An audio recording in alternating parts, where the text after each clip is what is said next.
Bismillahirrahmanirrahim. Alhamdulillah wassalatu wassalamu ala ashrafil anbiya'i wal mursalin wa ala alihi wa sahbihi ajma'in.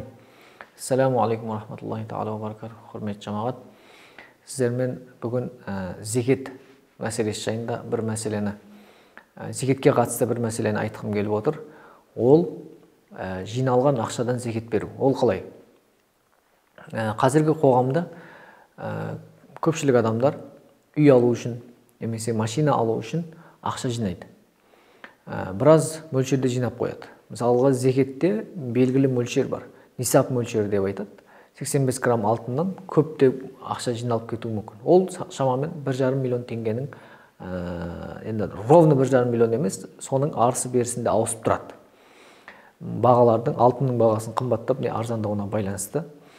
Енді міне бір адам үй алам деп, немесе машина аламын деп, сондай көлемде, немесе одан көп көлемде, мысалы 2 миллион, 3 миллион, 4 миллиондап неғып қойған, ақша жинап қойған. Бірақ ол өзі квартирада тұрады. Не қылмайды? Үй аламын деп неғып жатыр, жинап жатыр. Немесе көлігі жоқ, бірақ көлік алам деп неғып жатыр, жинап жатыр. Міне осындай жиналған ақша нисап мөлшеріне жеткен, 1 жыл толған, міне осындай ақшадан зекет беріледі ма? Енді шариғатымызда Абу Ханифа мазхабы бойынша болашаққа деп жинаған ақшаға байланысты ғалымдардың арасында екі түрлі көзқарас бар.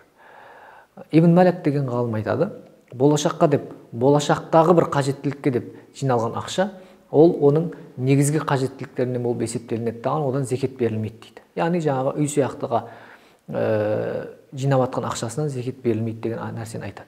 Бірақ та Бахр Бадай Сана кітаптарында қалай болмасын ақшаны ұстап тұрса, ол зекет беріледі деп айтады. Яғни болашаққа деп жинап атқан ақшасы дәл қазіргі қажеттіліктен артық па?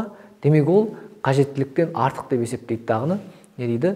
Одан зекет беріледі дейді. Ал баспана мәселесі, мысалы ай сайын 50 мың немесе 100 мың теңге квартираға беріп атқан болса, демек оның сол 50 мың, 100 мыңы негізгі қажеттілікке кетіп жатыр деп есептейді дағыны, қағанның артығынан артылған болатын болса, зекет беріледі деп айтады. Міне осындай екі түрлі пікір бар. Осы пікірлерді Ибн Абидин рахимахуллах бұл екі пікірді бір-біріне қосып былай деп айтады. Егер жиналған ақша 1 жыл толған кезде, мысалы 1 жыл алдын осы ақша бар еді, 1 жыл толғаннан кейін, дәл сол моментте, сол кезде, 1 жыл толғаннан кейінгі кезде, кәдімгідей тікелей ақшаны шығарып қалтасынан үй алайын деп жатыр. Немесе кәдімгі саудаласып үйді алайын деп жатыр. Немесе саудаласып көлікті алайын деп жатыр.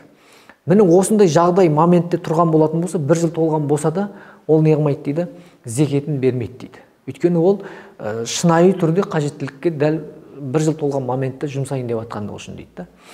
Ал жағы олай болмайтын болса, 1 жыл толған кезде, сол кезде ол ақшаны жұмсайын деп атқан жоқ. Дәлше ары қарай не қылайын деп жатыр, жинайын деп жатыр, жұмсайын деп жатқан жоқ. Міне ондай болатын болса, не қылады дейді, зекеті беріледі деп айтады. Яғни 40-тан бірі зекеті беріледі деп айтады. Баршаңызға Алла разы болсын. Ва ахиру дa'wana анил хамдулиллахи rabbil alamin.